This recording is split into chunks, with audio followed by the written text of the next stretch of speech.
जम्मू कश्मीर के मुख्यमंत्री जनाब उमर अब्दुल्ला साहब ने कुछ सवाल पूछे भारतीय जनता पार्टी के लोगों से विधानसभा में। उन्होंने कहा कि मुझे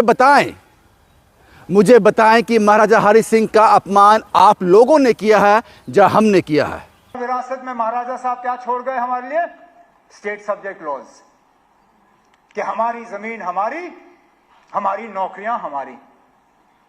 कहां है वो लॉज ना? कहां है वो कानून? तो जब महाराजा साहब का नक्शा आपने नहीं रखा, जब महाराजा साहब का स्टेट सब्जेक्ट का कानून आपने नहीं रखा, तो हमने अपमान किया या आपने किया?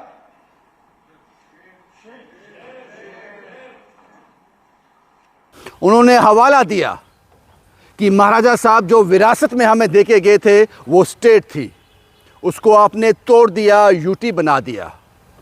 आप लोगों ने हमसे हमारी नौकरियां छीन ली, हमारी ज़मीन छीन ली। ये हक हमें महाराजा साहब ने दिया था, साहब बहादुर ने दिया था। आपने उनका कानून नहीं माना, तो आप बताएं अपमान हमने किया या आपने? मुझे लगता है कि भारतीय जनता पार्टी के लोग इसका जवाब नहीं दे सके, क्योंकि वो भी जम्मू कश्मीर के वासी हैं, जम्मू कश्मीर के नागरिक हैं, और मैं भी जम्मू कश्मीर का नागरिक हूं। और जम्मू कश्मीर का नागरिक होने के हवाले से ये मैं कह सकता हूं कि जो उमर अब्दुल्ला साहब ने कहा वो बिल्कुल सही था। हम लोगों ने बहुत कुछ खो दिया, अपने आने वाली नस्ल के साथ, आने वाले बच्चों के साथ हमने अन्याय ज़रूर किया है। इससे मैं उमर अब्दुल्ला साहब से बिल्कुल सहमत हूं। लेकिन ये एक चैप्टर है, ये कागज़ का एक साइड का पन्ना है। मैं उमर अब्दुल्ला के साथ हूं बिल्कुल। जम्मू कश्मीर का नागरिक होने के नाते वाजिब सवाल उन्होंने पूछे। इसका अल्टरनेटिव कुछ और हो सकता था, बशर्ते इसके कि स्टेट के टुकड़े टुकड़े कर दिए जाएं, लद्दाख को हमसे अलग कर दिया जाए, हमें रियासत से यूटी में तब्दील कर दिया जाए। और ये 10 साल बीते हैं, उसमें जम्मू कश्मीर का नागरिक बहुत परेशान हुआ है। ये एक साइड है, ये पन्ने की एक साइड है। दूसरी साइड जिसका जवाब भारतीय जनता पार्टी के लोगों को देना चाहिए था, लेकिन अभी तक उन्होंने दिया नहीं। जम्मू कश्मीर का नागरिक होने के नाते मैं कुछ पूछना चाहता हूं। मैं आपके उस पन्ने से सहमत हूं, लेकिन दूसरा पन्ना यह है, जब कश्मीर के हालात बद से बदतर थे, वहां जाने से लोग डरते थे। हफ्ते में 1 या 2 दिन वहां पर पत्थरबाजी होती थी। वो पत्थरबाजी इस तरह की होती थी जिसमें जानी नुकसान होते थे, प्रॉपर्टी का नुकसान होता था। वहां का रहने वाला नागरिक डरता था, पता नहीं कब मेरी दुकान टूट जाएगी, पता नहीं कब मैं पत्थर लगते ही मर जाऊंगा। उस दौर के बारे में बात नहीं की साहब आपने। उस पर आप कंट्रोल क्यों नहीं कर सके? उस पर आप अंकुश क्यों नहीं लगा सके? मोदी सरकार के पास ऐसा क्या था जो आपके पास नहीं था? जब रियासत थी, आप पूरी ताकत में थे, वही रियासत आप वापस मांग रहे हो। लेकिन उस वक्त आप कंट्रोल क्यों नहीं कर सके? आपकी मजबूरी क्या थी? पहला सवाल ये। दूसरा सवाल, जब कोई टेररिस्ट मरता था, उसके जनाजे के साथ हजारों लोग क्यों निकलते थे बाहर? उस पर कंट्रोल क्यों नहीं किया आपने? यह दूसरा सवाल है। जब वो लोग बाहर निकलते थे जनाजे के साथ, तो जाहिर सी बात है माहौल खराब होता था। उस पर कंट्रोल नहीं कर सके आप।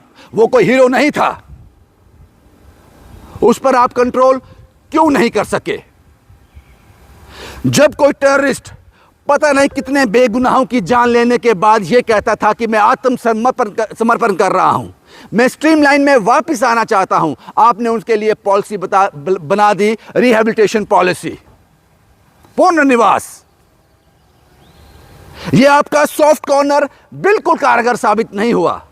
लेकिन मोदी सरकार ने यह कह दिया कि अगर कोई भी आदमी टेररिस्ट एक्टिविटी में शामिल पाया गया, उसको तो छोड़ दो, उसके किसी भी परिवार को सरकारी नौकरी नहीं दी जाएगी और उसके खिलाफ सख्त कार्रवाई की जाएगी। ये आप क्यों नहीं कर सके?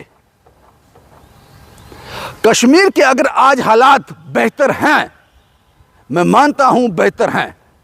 आज पत्थरबाजी नहीं होती, आज जनाजे के साथ लोग नहीं निकलते, टेररिस्ट जनाजे के साथ लोग नहीं निकलते। यह बदलाव तो किया है मोदी सरकार ने, यह आप क्यों नहीं कर सके? अगर यह सब कुछ आपने किया होता तो शायद आज हम रियासत में रह रहे होते, हमारे पास वो रियासत का जो दर्जा था हमारे पास होता। हालांकि मैं जानता हूं कि स्टेट को तोड़कर यूटी बनाना यह सही फैसला नहीं था, और विकल्प हो सकते थे, लेकिन वो वाकई विकल्प आपने क्यों नहीं चूज किए? आप लाचार और मजबूर क्यों थे? मैं मानता हूं आज हमारी नौकरियां सेफ नहीं है, हमारी जगह सेफ नहीं है, हमारी लैंड हमारी नहीं है। हम पर दूर दिल्ली में बैठा हुआ वो हम जीवन कैसे जिएंगे वो डिसाइड करता है, लेकिन इसका जिम्मेदार कौन है? इस पर बात क्यों नहीं की उमर अब्दुल्ला साहब आपने? वो क्या मजबूरियां थी आपकी, ये मैं जानना चाहता हूं।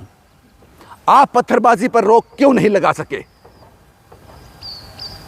बड़ा आसान सा सवाल है मेरा। और भारतीय जनता पार्टी के लोगों को अगर जवाब में ये उसका विकल्प देते हैं कि शायद इसलिए हम रियासत से यूटी में आए, यह भी गलत होगा। हम स्टेटहुड में रहकर मोदी सरकार ये सब रोक सकती थी, लेकिन वो उनका अपना कोई इंटरेस्ट होगा, मुझे उसमें नहीं पता, लेकिन उसमें जम्मू कश्मीर की आवाम कुचल कर रह गई। ये पिछले 10-11 साल बदहाली से गुजरा है जम्मू कश्मीर, और इतिहास में लिखा जाएगा। ये दौर भी इतिहास याद रखेगा। इसलिए आज किसी पर उंगली उठाने से पहले अपने गिरेबान में झांक लो कि हमसे क्या गलतियां हुई हैं, कहां गलतियां हुई हैं। वो गलतियां दोबारा रिपीट ना हो। अगर आपको रियासत वापस मिलती है, अगर आपको स्टेटहुड का दर्जा वापस मिलता है, जिस जम्मू कश्मीर में जिस तरह से मोदी सरकार ने काम किया है, पत्थरबाजी बंद है, आपको वो करना पड़ेगा। अगर एक बार फिर आप फेल हुए वो करने में, सारी जिम्मेदारी आपकी होगी। एक जमाना था जब हम खुद मुख्तियार थे, हमारे ऑर्डर थे, हमारी मर्जी थी। ये हमने खुद किसी और के हाथ में दे दिया। आपने जो असेंबली में बात कही, विधानसभा में बात कही, जो सवाल उठाए, वो बिल्कुल वाजिब हैं, लेकिन दूसरे पन्ने को आप पढ़ना भूल गए, और भारतीय जनता पार्टी के लोग भी इसको आपको याद दिलाने में असमर्थ रहे। शुभम कुमार के साथ Ravindra Singh, the state sentinel के लिए।